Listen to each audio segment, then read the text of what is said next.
All right, my name is Aaron Rhodes, and you are listening to the Shuttlecock podcast. We're sponsored by the Vinyl Underground at 7th Heaven, offering new and used vinyl at 76 and Truce in Kansas City, Missouri. This week on the show, we have Stik Figa. What's up? What's going on, man? How you doing? I'm doing pretty good. How about you? Good. Hey, I'm making it, bro. Every day, that's the plan. Awesome. Yeah. And so remind me, what year did Central Standard Time come out? That came out last year officially. It's been a year, January. Awesome. January 2017. Yeah, so your most recent LP, Central Standard Time, came out on Mello Music Group. Right. A pretty well-known indie hip-hop label. Yeah, I'd agree with that. I think that's a fair statement. And that was your second release you put out through Mello Music Group. Yes, sir. Because you had previously The City Under the City with Orange. Look at this research that he did. Okay, that's basic stuff. Okay, but man, I don't know like the deep cuts. That's right. I would maybe we'll have to do a part 2 where I bring up all that stuff. But I'm into that. Hey, if I could get 2 trips here, I'd be feeling great. It would be an honor to have you twice. Oh, I mean, man. I don't. That means a lot, bro. Thank you for having me once. Oh, yeah. At this point. But, I was just kind of curious. I guess we could start with, like, how you got acquainted first with the Mello Music Group people. Oh, okay. Because, like, I imagine that's not, like, the easiest, like, people to get in touch with just because, they've put out, like, a lot of really notable stuff. Yeah. Well, it began on MySpace that far back, back in 2009. When I was working with an artist from here, Miles Bonney. He was a part of a duo called Sounds Good at the time. And I want to say he was finishing college at KU, and we began working on music. And the music that we were working on ended up on his MySpace page. And a notable artist from Washington, D.C., A.D.D, was a fan of Miles Bonney's music and had heard about me. And I guess at that time, he was just kind of looking for artists to work with outside of his ordinary, East Coast realm. And he found out I was from Topeka, and he thought that was, like, interesting that I was making that kind of music and being from Topeka. So he reached out to me and was like, hey, do you want to work on a project together? And full disclosure, to keep it all the way clean, I didn't know much about him. I just knew the name, so I didn't really know his music. But when I started researching him, I was like, oh, this is like a real guy. Like, tours, it's notable, it's respected. And I remember telling a good friend of mine, Sean Miner, about it. And he was like, dude, you have to do that. Like, you have to reach out to that guy and follow up. So I followed up with him, and we went and we recorded a EP that came out called From the Top, where he did all the production, recorded it, mixed it, and everything. I wrote the rhymes to all the beats. And he was in the early stages of becoming in a relationship with Mello Music Group. So I kind of just ended up in the Mello Music Group conversation by proxy, since A.D.D was such a large figure over there. He was like their main artist at the time. I believe it was him and Apollo Brown were the main producers at that label. So as a result, they put out From the Top song of one of their compilation albums. They put on 2 of their compilations. There's like a mixtape and a compilation album. And I just kind of asked him, like, what do you think? What do you think of re-release? I had a local release at the time called Stik Figa as himself. It was just like all the way local. And I was like, what do you think about re-releasing this? And then maybe we can do some business in the future. And they were interested in it. And since then, I've put out records with him since I think we put out As Himself in 2012 as a re-release. And then that following year, we did The City Under the City and now Central Standard Time. So that's kind of the long story of how me and Mello Music Group just kind of ended up kind of working in tandem. But what year was it that you put out the release with A.D.D that was 2010. So yeah, it's been a while, like a decade long kind of kind of a back and forth that we've had. And in the meantime, I still just continued to make records, whether they were coming out on Mello Music Group or not. Because it was a 3-year gap between your two most recent Mello releases. Right. What, like, do they, I don't know, did they not really offer you, like, that quick of a follow-up, or? It was, I mean, there were, like, very specific goals that the label has that might not meet with my artistic ideas. So when I'm working with Denzel, with D. Will, or he go by Conductor Williams now, my fault, D. When we're working on records, I'll present them with those records, and they might say, this isn't for Mello. So I end up putting that stuff out on my own, and that's how because I don't stop putting out records just because they're not interested in one. So I just try to just keep working, keep writing, and keep creating. And, it may not reach the same audience that the Mello Music audience is, but I still get to satisfy whoever's interested in hearing music from me. You know? Does that mean that, like, I'm guessing now that, like, did the songs from Central Standard Time kind of accumulate over time because it was just, like, stuff that did get approved by the label, and it's interesting. Stuff that didn't, that you put out. Yeah, it's interesting. Actually, with Central Standard Time, it was like the boss over there at Mello hit me up and was like, how do you feel? I got an idea for a record, and here are some producers we could work with, and this is how we could put this all together. And we just kind of collaborated in that way, just kind of like curating who's going to be on the record, who's going to produce the record, who would sound good on this record, and just trying to create a centralized theme, no pun intended, for what we were shooting for with Central Standard Time. So I actually hadn't been working on music except for with Denzel at that time. Dang, D Will. I don't know how cool I'm supposed to be, you know what I'm saying? Like, kick it. But yeah, me and D, we're still making records, and that just he just kind of hit me up and was like, yo, I have this idea, dude from Mello's, I have this idea for a record, would you be interested? And I just said, yeah, and we ended up putting it together, and I just kind of put my, what do you call that? My conceptual hat on in order to make something that would probably sound like a compilation without that sort of direction. Yeah. And put that out and make it something worth hearing, No, yeah, and you're talking about the concept of the album, and I know that The City Under the City was an album that had like a really strong concept too, and I guess to a certain extent both of them revolve around like a geographical thing, right? Like, so what kind of different concepts are on each of those records? Would you say, like, how did your like ideas shift between those? Well, I think with City Under the City, Larange is someone who's narrative driven. So the narrative was about a person who knows the city so well and knows the facade of the city and its underbelly, and what that can mean to people who navigate it.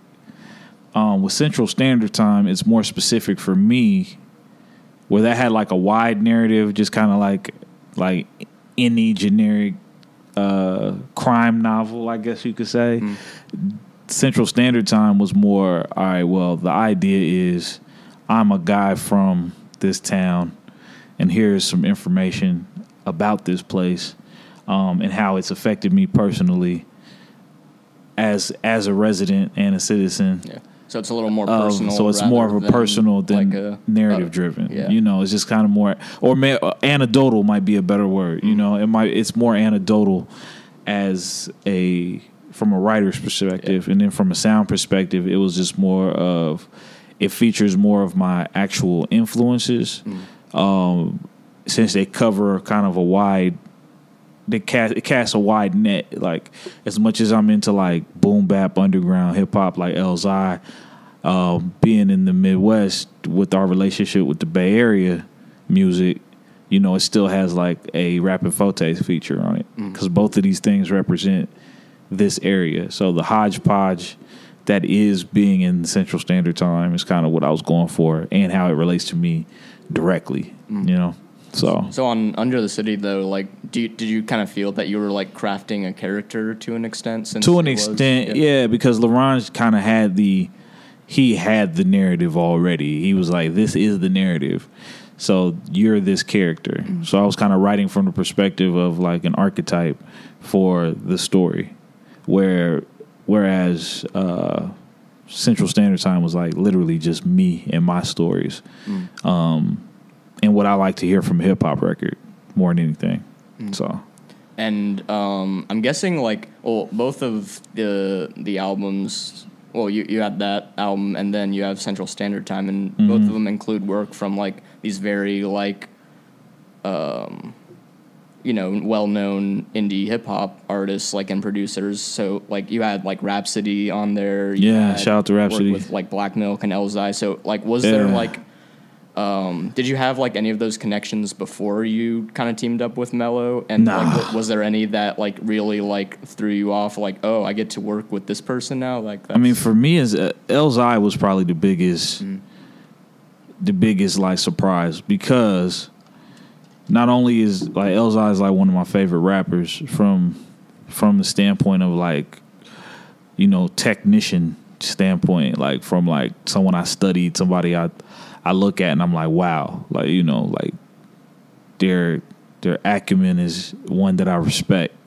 And then I got to actually like talk to Elzai on the phone. He was super down to earth, super cool, and he had already heard of me. So that was kind of crazy too. Like it was like, oh, okay, so I'm not completely in obscurity here, like these are my peers. This is a peer group thing now. Like, whereas I'm always like looking up to somebody, it's more of like, nah, it's like we're all kind of in this together, as artists. So yeah, Elzai was someone, but that was definitely a connection made from a relationship that I had with Quelle Chris, who had a relationship with the label. So, or like Homeboy Sandman, label relationship. And LaRange had a relationship with Rhapsody. They're both from North Carolina. So, and that's like right before she got the Grammy nod and all of that, which is crazy. Yeah, like, you got in on a good time. Yeah, it's kind of wild. Like, so I'm super proud of her, like in her success, because she didn't have to do that for me. She didn't have to do that. Like, she probably knew what she was on her way to doing, but she gave me a really, really dope verse, and I'm thankful for that, But yeah, it's just all about respecting people's time, respecting what they bring to your project, and respecting yourself, respecting your project at the same time. Like, putting care into what you're about to present, and making sure that everybody who's on board understands that. So yeah, I'm grateful for everyone who contributed to what ended up being the final record in that case. And one of the songs on that album also, Cold, I think that's always... it seemed to be a new favorite out here. Yeah, no, yeah. And when I play it live. Yeah, I was going to mention, it's like a really fun live song, too. Yeah. Because you get kind of like the call and response, like the A on like a bunch of the parts. Yeah, yeah. That was like an experiment for me, because like all those parts shouldn't work the way they do, but they end up working. Like LaRange is considered like a quote unquote boom bap producer, but he gives me this beat that's in this time signature that reminds you kind of the flows that are happening now, in trap music. And then so when I heard it, I was like, all right, so I could legit rap to it, like in that flow, like in the current, like, Migos, like. So did you kind of see it as a challenge at that point? I saw it as a challenge. I don't think he thought I was gonna rap on it like that. And then when I recorded it and heard it back, my man Josh, who engineered it, shout out to Josh, he was like, "Yo, that's hard. Like that one is hard." I was like, "Yeah." I was like, and I got like for half a second I got worried like maybe the Mello Music audience won't like the way that I went about this. Yeah. And I looked at some of the comments when the video came out. Some of them, there was like 2 or 3 where people were like, "Oh man, this is some old dude trying to sound current or whatever." But for the most part, it's all been positive response to that record. because it's like I always try to. I told LaRange this. I was like, I write from the perspective of I might have to perform this at some point, because he doesn't. Like, as far as like him as a producer, he doesn't approach. He's told me like I don't approach things even thinking about a live setting. But since I'm like always performing, I'm always writing from the perspective of like, all right, if I got to perform this live, A, will I be able to even do it? B, will it even be fun to do? You know, and will the audience receive it that way? So when I did the Cole record, I was like, oh yeah, this is gonna be something that stands out amongst the rest of these records, you know. But have you had anyone upset about the Lil Uzi line yet? Like that comes to you or like commented on anything? So this is the thing. The Uzi bar, it was some hater shit. I'll just be honest. It was some hater shit. Because I've come around on Uzi. Yeah. I think the sentiment about the Uzi bar was more that like he's not a rapper per se. And I think in that moment I had some frustration about the idea that like he's being called a rapper, and I've like spent all this time learning how to be a good rapper. You know what I'm saying? Yeah. So, but I've come around to Uzi. I'm still gonna continue to kick that rhyme, but I mean I could care less. I don't think I'm not worried about it, but I've come around to him. It's more in jest at this point, but yeah. It always gets us the same response too. Anytime I kick it, it's like, oh shit. Yeah, I think it's just like the name check though. Front row, like, oh no, he didn't. Yeah. No, he didn't. Yes, I did. But yeah, shout out to Uzi, man. Uzi's tight. I'm just not gonna call him a rapper though. Yeah. Like, you know what I mean? In the traditional sense, you know, yeah, that's exactly it. In the traditional sense, he's not a rap artist, you know. Are there, like, so what moment did you kind of feel like your feelings on him started to evolve? When I actually sat with, because I probably wrote that before XO Tour Life blew up. And up until that point, I just didn't get it. That's why I was hating. I was like, I don't understand. Like, he's like a Pokemon character. Like, is that his thing? Like, is he just like into anime and does, you know, melodic stuff sometimes? Like, because all of them just kind of seem to come from the Lil Wayne tree for me. Like Lil Wayne lollipop tree, like that tree. And I just didn't understand it. But the XO Tour Life record just seemed more substantive to me, like just as a song, like as the songwriter, from a songwriting perspective, is really great, and what he's saying in it is interesting, you know, and that's why it's a really big record.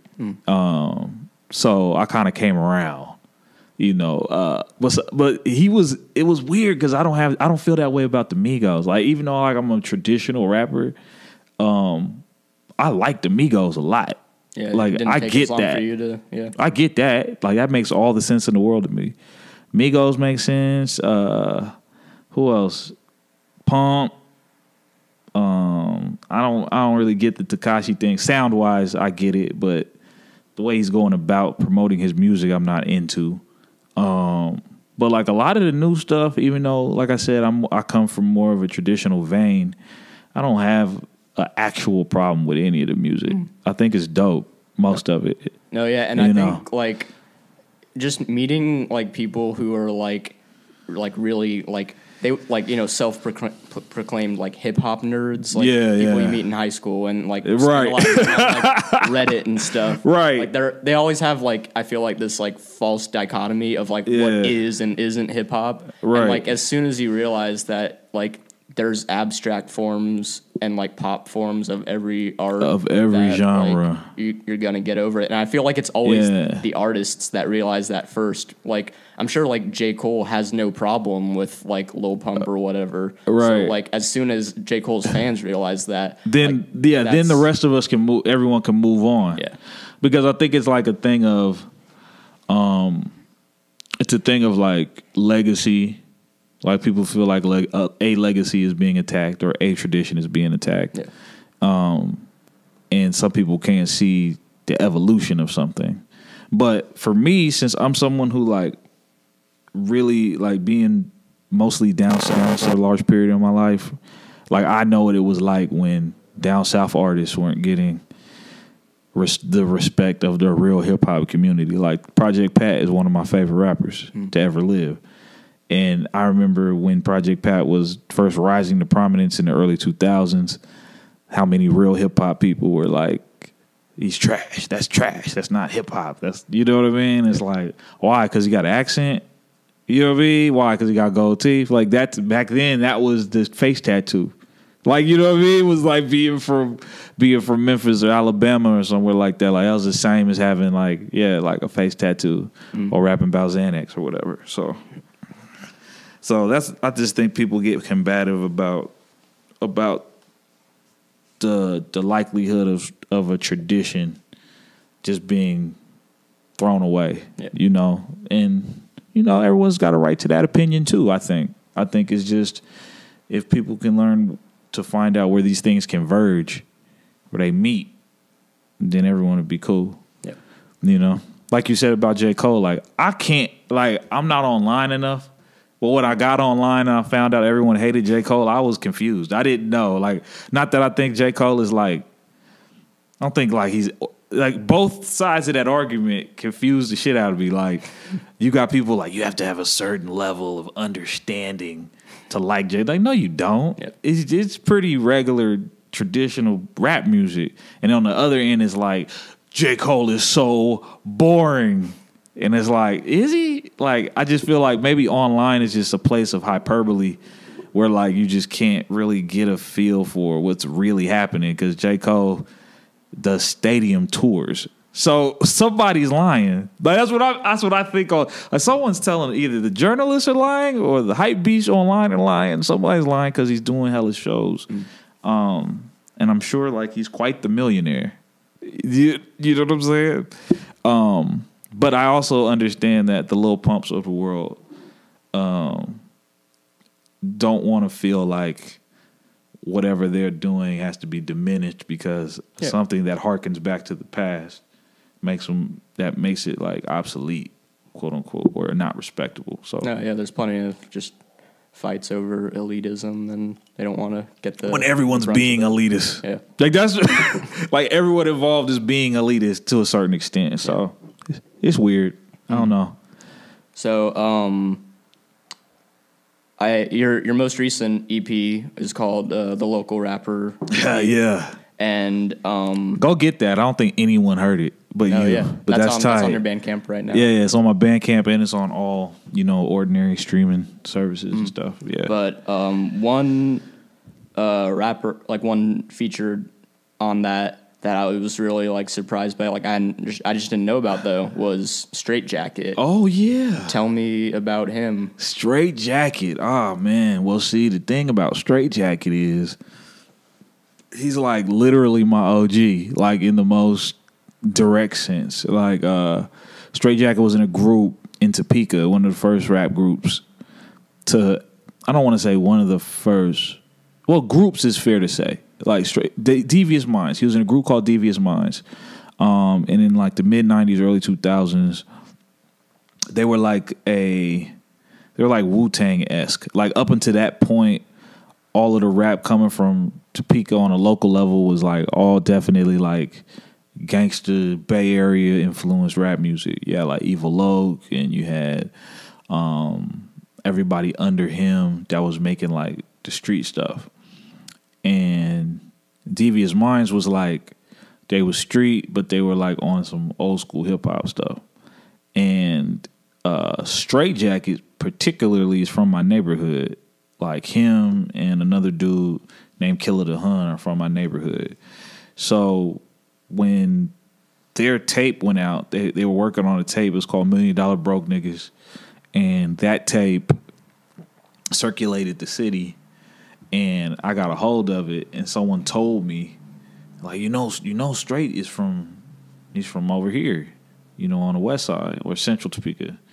And I was like, for real? Like rapping like that? Like I just couldn't believe you could rap like that locally. and get attention, you know. So they were kind of like the vanguard locally. Like they were in the pitch for us, which was a big deal. You know, being from Topeka is like definitely some redhead stepchild stuff when it comes to I-70 corridor. Yeah. I think you're my first Topeka guest, actually. Yeah, see that? You see what I'm talking about? But I'm always just worried about asking people because it's like an hour drive. I'm like, do people want to come out for this? I don't know. No, it's fair. But when you asked me, I was like, okay, cool. Yeah, I definitely wanted to because I think Stu and I both have like that relationship with Kansas City where, you know, there's not a lot of clubs in Topeka that are going to let you perform rap, especially in the 90s, because the fear was there that someone's going to get shot or stabbed. So we were definitely frequenting Lawrence and Kansas City, and we had that in common. So we developed a friendship online because he's older than me, but we developed a friendship online when I was coming up as a Topeka guy, going to these Lawrence shows, going to these Kansas City shows when that wasn't happening very often. And, you know, he's just always been, like, very supportive of what I'm doing and showed me a lot of love. So when I did that particular record, I was like, yo, I got to do a record for my section of the city. He's the only one that comes to mind because he's the only one that, you know, has just been in my corner in that way. And I've been in his in the same way. Like, he's an older, revered artist, you know. And I'm just real big on, and when I called it local rapper, like the idea of the title was like when you say local rapper, that usually comes with like people kind of looking at that as a stigma, like he's just a local rapper, like and it's like really think of it though, like especially now, like we're ambassadors for these places. Like I was reading about Lil Skies. Lil Skies is from like rural Pennsylvania. You know what I mean? Like he's carrying Harrisburg, Pennsylvania on him. Like, you know what I mean? He's telling people that's where he's from, and then it tells people that that's where talent's from. So to look down on your local rappers is kind of like backwards, like because your local rapper or artist of any kind is like an ambassador for your city wherever they go, you know? So I kind of was like, I want to try to take that phraseology, you know, and make it a positive thing. Like, yeah, I'm your local rapper, just like your city councilman or your you know, what's the guy called? The whatever, like a liaison of sorts, you know, because that's kind of how I've operated in this region, you know, for the last 10 years. Is like I'm kind of like someone knows me from the music. Yeah. Like when me and Ron from here in Kansas City, like he from 51st Street on some gangster shit. And like I'm on some backpack shit. But we came together on some music, and now I'm like great friends with a bunch of people from that neighborhood, you know, or people come to Topeka and they're like looking for me, or they're like, hey, ask Stik if he can talk to this person and that person. Like that stuff's important. We're creating connections with people. Or like G Watts, like me and G Watts are pretty cool, pretty tight, and that's all through the music, you know. So, you know, don't shit on the word local, because you local too if you're from a place. Everyone's from a place. Yeah. You know? So that's what the idea was for that project. And but okay, so you know you rap a lot about Topeka and being from the Midwest and everything, but you did grow up in Memphis. Yeah, partially. Yeah. When were you living there? Well, my family is actually they're from rural Arkansas. So when I was a child, I was born in Fort Campbell, Kentucky. My pops was in the military. So when he went back to Arkansas, I was there for a little bit. And then we just kind of bounced back and forth between that part of the country. Then one day I got out of the military. He was stationed in Junction City. So he quits the military. We're in Junction City. He's like, oh, I don't know, we going to go back down south or we going to stay here in Kansas. And then ended up staying in Kansas. But when I got out of high school, went right back. So, and then that's funny enough, I joke with my friends in Topeka a lot about this. Is like, I didn't really start pursuing music as hard as I was until I was in Memphis. Like, that's where I started like cutting my teeth. Really, was playing events in Memphis, going to battles in Memphis. You know, that's where I really got the gumption, you know, the resilience to pursue it. But I ended up coming back home. So Topeka is the part that I can't shake, you know. How long has it been since you've battled? I'm curious. I haven't seen any footage or... I battled. Shout out to Info Gates. I battled Info Gates in a pitch battle that they had. Really? I want to say maybe it wasn't the pitch. It was called what was the name of that battle? Versus. I think it was called Versus at the old Record Bar building. And I battled me and Info Gates were in the finals and I lost. How Lost long to ago was Info Gates. That was that might have been 2010. I lost that one. Thinking about mounting a comeback soon. I really want to battle rap though. I do get the itch because that's all I ever used to do before I even like put pen to paper and tried to write songs. All I used to do was just write raps to battle people. So sometimes I watch Smack and URL and KLTD and all that stuff, and I'm like, and I got a good friend that works behind the scenes on URL, so I'm always like, it could happen. Get nervous because it could happen. Shout out to Abnorm though. You know, Abnorm, he's battling a lot, so and he's dope. So, but yeah, I think about it. I'll think about it from time to time. But no, yeah, I brought up Memphis though because I kind of was curious too that like, have you ever like kind of tried to like channel any of that stuff? I mean, or like, do you find like traces of like Memphis hip hop a lot in your like own style? Oh yeah.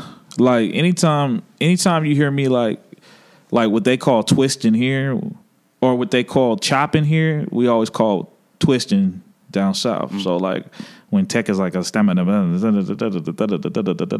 like we call that twisting down south. So it used to be like anytime I'm like, ain't that in the sucker disturb my steed? Words it did. Like all that comes from Memphis. All of that comes from 3-6 Mafia, like Lord Infamous, like all of that. That particular style of flow or the one that I do at the intro of my shows, like where I'm like live in the middle with the ghetto with the street with the good cocaine keep metal with the hip hop, that dang it, like all of that is Memphis shit. Yeah. I didn't learn that here, but it was weird because when I got here, everybody was telling me about Tech 9, and I was listening to him. I'm like, we do that at the crib. You know what I mean? I mean, his is at like a higher proficiency, but you know, stylistically, yeah, I'm always trying to interject that into what I do. It's just part of the DNA of how I learned how to rap. And another aspect of your local rapper thing is, well, and I think historically though, you've always dropped references to Jewel Ave or J Block. Yeah. And so what makes you identify so hard with the J Block growing up on that street? Yeah, the J Block. Well, when it comes to Topeka, I've lived nowhere else. It's a small town, but it's still like divided. Like it's a town of neighborhoods.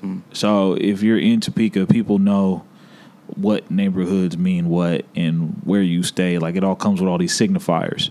So for me, I always felt like when I was doing rap, with the exception of Stu that I mentioned earlier, the guys from my side of town didn't get a lot of conversation.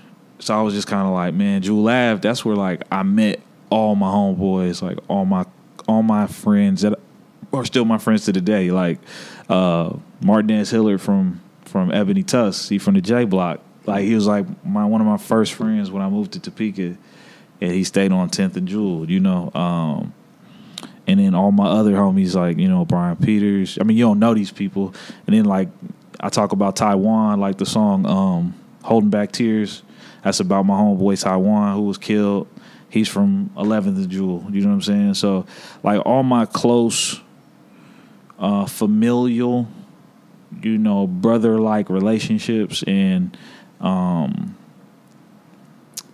you know, my adolescence, like, it's all Jewel Avenue. It's all the people that show me about life, like good, bad, and indifferent. You know, so yeah. So shout out to the J Block, Central Topeka, West Central Topeka, all day long. But you mentioned that like all these different parts of town have different connotations and stuff. What kind of comes with a Jewel when you're like, a Jewel one? There? The Jewel Ave is probably like, they probably think it's weird because like the way Topeka works, at least from like the blacks' perspective, is like the ghetto is the east side, and the east side includes the south side. But Central Topeka kind of exists as a mixed community. So you got like project apartments and abandoned buildings, and you also got like middle class and lower middle class communities. So, but in the Central, it's kind of like it's this sad thing of like trying to prove that it's not soft all the time. You know what I mean? So it's like, that's where the violence comes from, where it's like trying to prove to the rest of town that it's not soft. So that's what I would say comes with the Jewel Avenue thing, and that's probably even musically why I carry it, because it's like, yo, like one of the best rappers is gonna come from the Central. Y'all ain't gonna be able to do nothing about it. I mean, you know, playfully. But that's kind of what that represents. Like, there's a lot of talent, and a lot of my good friends come from over there. But you know, it's like you know, I got check cashing, abandoned supermarkets, gas stations, and not much else.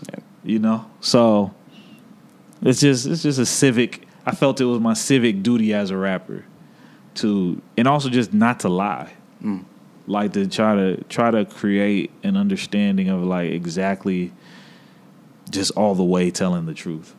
You know, I think, you know, hip hop comes from that perspective of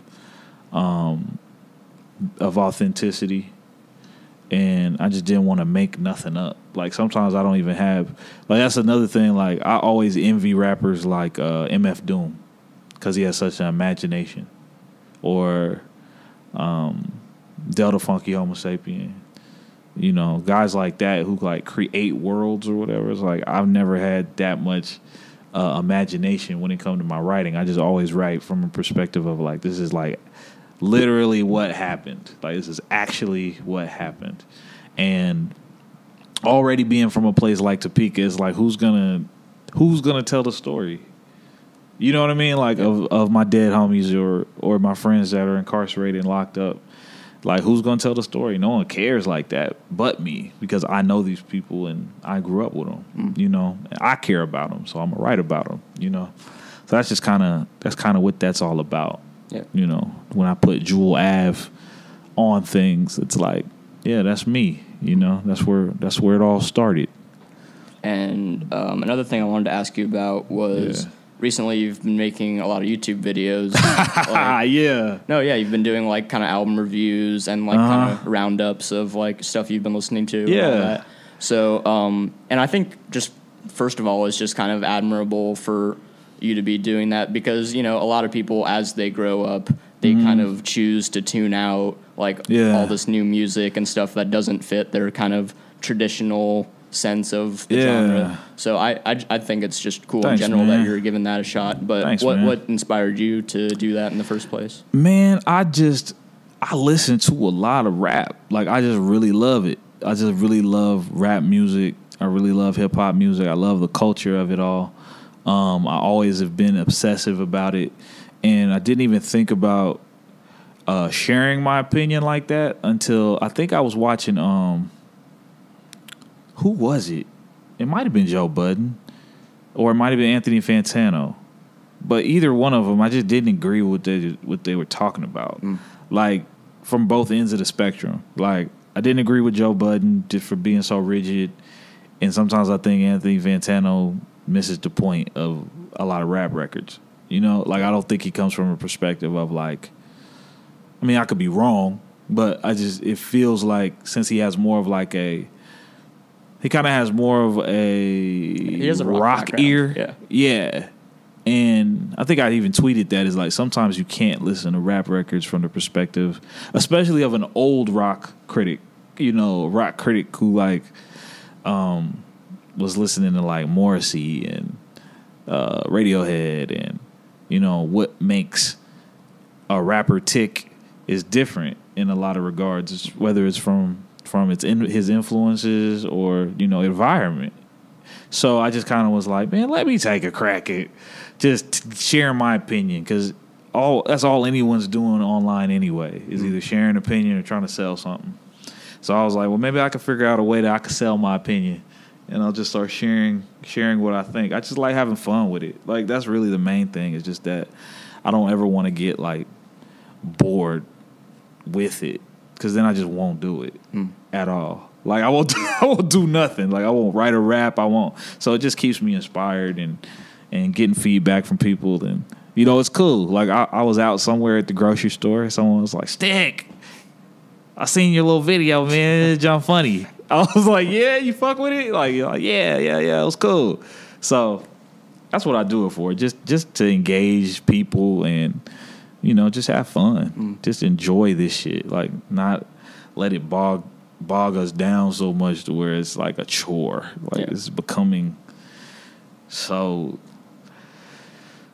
tenuous. Like it's like all the time. Yeah, like hey, music's fun. People you can listen. That. Yeah. People forget this. Just it's fun to go to a show and just go and just like it and just have a good time. Like even the way I approach my shows. Like I did a show with Crooked Eye. There wasn't that many people there, but like I spent the first 5 minutes dang near doing stand up. Cause I'm like, man, why is everybody so uptight, man? Like it's the music. Like we're here to have a good time. Let's have a good time. Let's have fun. So that's all I'm ever trying to do is just bring that to it, you know. Oh, hey there. Yo. Oh man, we got a star right here. That's okay. Oh man, the tail is wagging.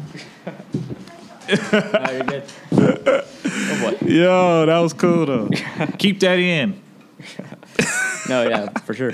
But no, yeah, but I was gonna say it kind of bums me out sometimes. Like it kind of even stresses me out. Like seeing people at shows and they'll be just like super stressed out, like about like what they're like going to get a drink or like having a good spot or like who they're like. There's like all this anxiety, bro. Yeah, and you're just like, did you forget there's like a performer up there? Like, what are you doing right now? Like you paid money to get in here, I'm guessing. That's my whole. That's it right there. Yeah. And you know, maybe it's a Topeka thing, but like, man, I be having to travel to get these shows, or to enjoy. Like I went and saw Evidence in Atmosphere. Yeah, because I hadn't seen Atmosphere in years, you know, and it was fun. It was a good time.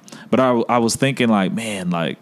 I had to drive to Kansas City to enjoy this. I'm going to enjoy this. I'm going to hang out with my friend.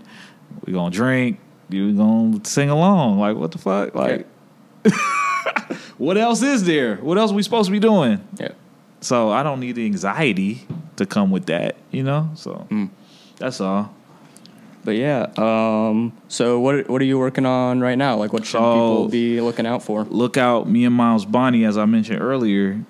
There's a guy that recorded my first song ever, and we're like back working again. And you was talking about Jewel Avenue. The tape is gonna be called the EP. EP coming out. It's called Jewel Ave EP or Jewel Ave John. You know what I'm saying? To bring it full circle, and it's dope. It's a lot of fun. Operative word, fun. When you listen to it, don't take everything you hear too seriously. It's mostly jokes. But, you know, it's just a cool little rap EP to just kind of refresh people. And then I want to get back in the studio with Denzel and do an album. That's what I'm probably going to do as soon as I leave here. Get back to getting on some beats with him. And, just keep recording and keep engaging the community, man. You have any shows lined up right now? No shows lined up right now. So I might try to put something together in May. But nothing yet.